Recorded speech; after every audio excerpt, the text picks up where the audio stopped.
A group of actors, comedians, and musicians are coming together in London to fundraise for medical aid in Gaza. The event, Voices of Solidarity, will be held on the 19th of July and hopes to raise more than £1 million for training specialists and rebuilding trauma, neonatal, and mental health services. Hospitals and healthcare workers have been repeatedly targeted by Israeli forces over the last 21 months, leading to the near total collapse of Gaza's medical sector. Now, joining us now is one of the headliners of the event, the globally renowned comedian and satirist Bassem Youssef. Ahlan ya Bassem. Hi, can you hear me, guys? I can hear you great. You look fantastic. Thank you for joining us. Oh, okay, wonderful. Because they couldn't hear me at the beginning. I'm happy now that it's working. How are you? You look somewhere very sunny. I am in Los Angeles. Fantastic. Now, I want to Yeah. talk to you about this event. I want to talk to you about your comedy. But first, you are, of course, a heart surgeon by trade. You know what it's like to be in the operating room, working under tremendous pressure. When you look at the situation in Gaza today, what medical workers and volunteers have to go through, the insurmountable odds and the pressure, what do you see? Well, I haven't worked under that kind of pressure.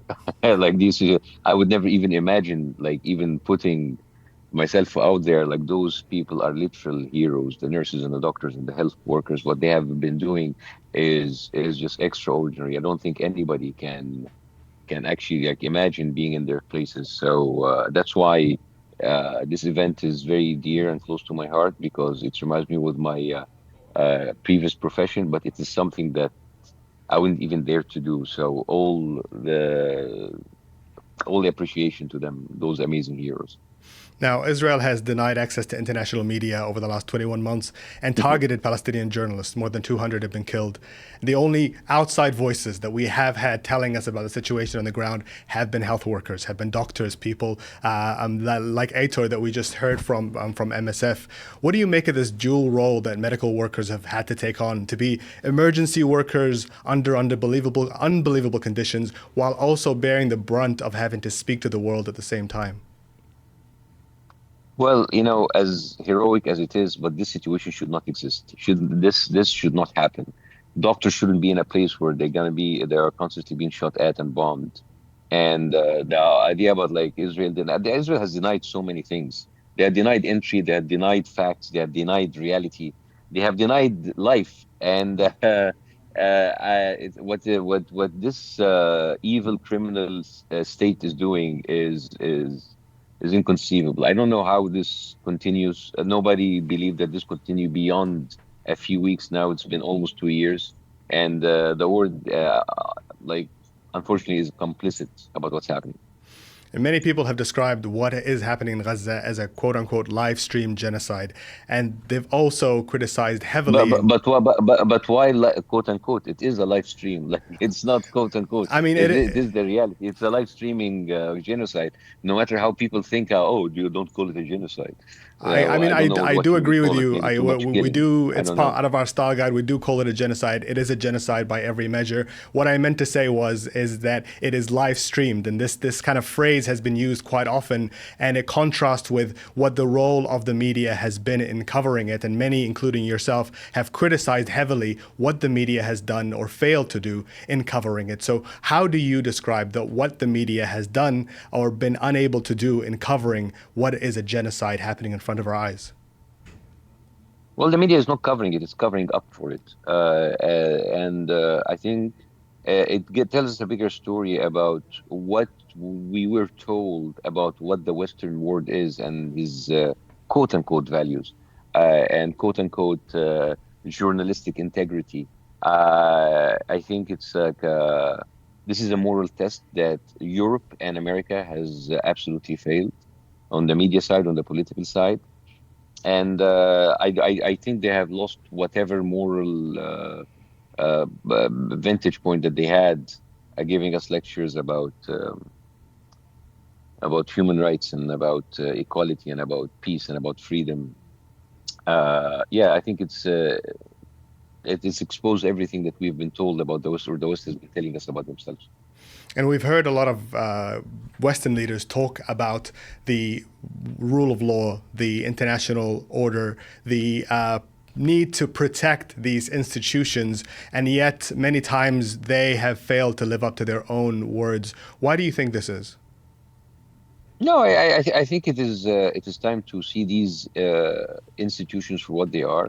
They are just ways to protect their status of doing whatever the hell they want. I think these international courts and the ICJ, ICC, all of that is actually made for third world countries and for the enemies of the West. These are institutions that have been put in place by the West in order to cover up for what they have been doing. What Israel is doing is an extension of what the West has been doing. Israel could not have done any of this without the complicit, the Europe and America being complicit. And yeah, I think they are basically bigger criminals protecting smaller criminals. I think the German chancellor a couple of days ago said that Israel was doing Europe's dirty work for it. When you hear something like that, what does that tell you about what these priorities are for some of these leaders? Well, first of all, it tells me that Germany has always maintained her position as being on the wrong side of history. It's doing it again and again. So it's good to be consistent. And the whole part about uh, eh, I just, I think we, especially us who have immigrated to the West, have woke up on discovering that this is a huge bubble, a fake bubble, and it is the same exact kind of oppression and authoritarian rule that we have in the Middle East, but it's done better and more eloquent and more elegant. Basically, they're the same oppressors, but wearing better suits. Now, as a comedian, your voice has penetrated through the noise of the narratives in the mainstream media. Sometimes it feels like we're living in a Groundhog Day where the same narratives are repeated over and over again. And your voice manages to capture both the anger of what many people are feeling, but also injecting a sense of dark comedy in a way that didn't seem possible really until you did it for the first time. How do you strike that balance between anger and levity? I don't know if I can if I'm striking any balance. I went there with anger and with a little bit of bitterness, and for some reason it worked. But I don't know. Like there's no formula for it. I just expressed my anger and my frustration at it, and uh, and it's sad that comedians will make more sense than journalists, and it's sad that we should even be speaking about that. A comedian should not be talking about genocide, but we speak because the journalists and the politicians are not doing their job, and what we do is not even I mean this should not exist. You see, we're talking about a situation that shouldn't exist. Doctors should not be working under fire. Comedians should not be talking about stopping genocide because it shouldn't happen in the first place. So yeah, this is the sad the status of the world, unfortunately. And as you mentioned, the boldest voices that we've heard speaking up for Palestine have been artists, whether it's musicians like Kneecap and Macklemore or it's comedians such as yourself. And you're taking a stance that many world leaders have failed to take. Should it come down to artists to be the voices of sanity in this moment? No, it shouldn't. I'm sorry. Like my cat is trying to escape from the garden. Okay, I had to put her to bring her down because sometimes they're climbers. Why is your cat fleeing? um, yeah, this is their garden time, so I let them out in the garden, but I have to keep an eye on them. Um, I'm sorry about the question again. I'm Yeah. sorry. No, I mean it's great to see a tour of your house. So thank you for showing us. But I'm asking you, why is it that it takes people such as yourselves, or it takes musicians like Kneecap and Macklemore to say what others are not saying, and people are gravitating around you and others because you are saying what they feel and what they want to hear their own leaders saying. Why are we in this moment? Why does it take a comedian to be able to say what world leaders are not saying? Well, first of all, I don't have any kind of interest in the war, so I can say that whatever I want without having to be shackled down with whatever bribes the politicians are taking from from those people. So and artists in general.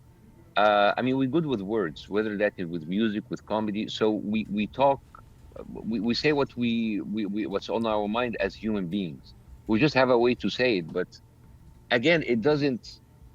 It is an outlet, and it's a release, and it's temporary, and it gives you a temporary feeling of small victory when a comedian says a joke about it, or an artist leads people in a chant.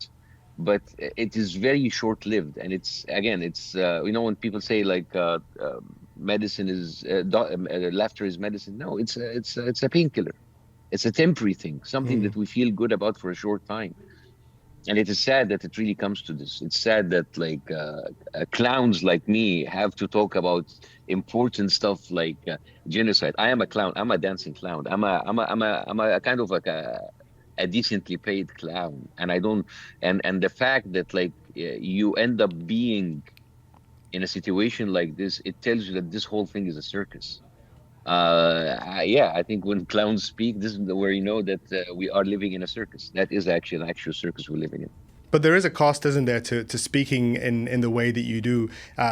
You've spoken before about being called anti-Semitic, being attacked for that, but you also live in a country right now as an immigrant, as you said, that is being very critical, that is cracking down on pro-Palestinian speech. What do you feel? I mean, is that something that weighs on your mind about what you can say and what you can't say, and what it could mean for your own livelihood, your own career? Well, what's happening in Gaza, it tells us less about what's happening in Gaza and tell us more about the status of the free world. What does it mean to be free? What does it mean to have free speech? Because it seems that when we activate that right of free speech becomes so selective. Like what happened like in London, in the UK when Bob Vylan went out and chanted death to the IDF in a country where you can have the freedom to speak horrible things, unspoken things about the king, the royal family, the church, God himself. But when it is an army of a criminal entity, you are now being you're having your visa revoked, your career being destroyed. I mean, you asked me about like what does it mean to pay the price? I mean, yeah, I pay the price, but it's a very small price. There are some people that being like fired from their jobs. There are students in colleges that had their career completely destroyed. I paid a very, very, very, very small price. I paid nothing, like compared to other people who have actually spoken up here, or the people who are living under that, living hell every day. So whatever I've went through is nothing compared to the people who had their life destroyed because they dare talk about a foreign country. You are about to come to London in just a couple of days to headline this upcoming event, Voices of Solidarity. What does the event hope to achieve? Well, this is a support for, this is the least we can do. I mean, if we can sit from the comfort of their homes, from the convenience of our phones, and or go pay a ticket to like a nice evening out, I think this is the least that we can do to help those people who are under fire, people who are. Uh, I mean, to go and volunteer is one thing, but to go and volunteer in a place where you can lose your life because you're trying to help save other people's life, this is like a level of dedication and a level of heroism that we can't even fathom. So I would really love for everybody to come and join that night and get the tickets, and knowing that their money is going to help people who like they're operating on people without anesthesia while fire and bombs are raining down on them. I don't know if we don't support those people. I don't know who else we can support. And are you worried now when you travel, given everything that is happening at the border, given everything that's happening with TSA, what it would mean for you to come back after this event to try and get back home, to go through an airport in the US? Well, that meme of JD Vance was very, very fat and very round heads because that there is a Norwegian tourist that has been, taken like denied entry because of that. I'm making this as my home screen in my phone.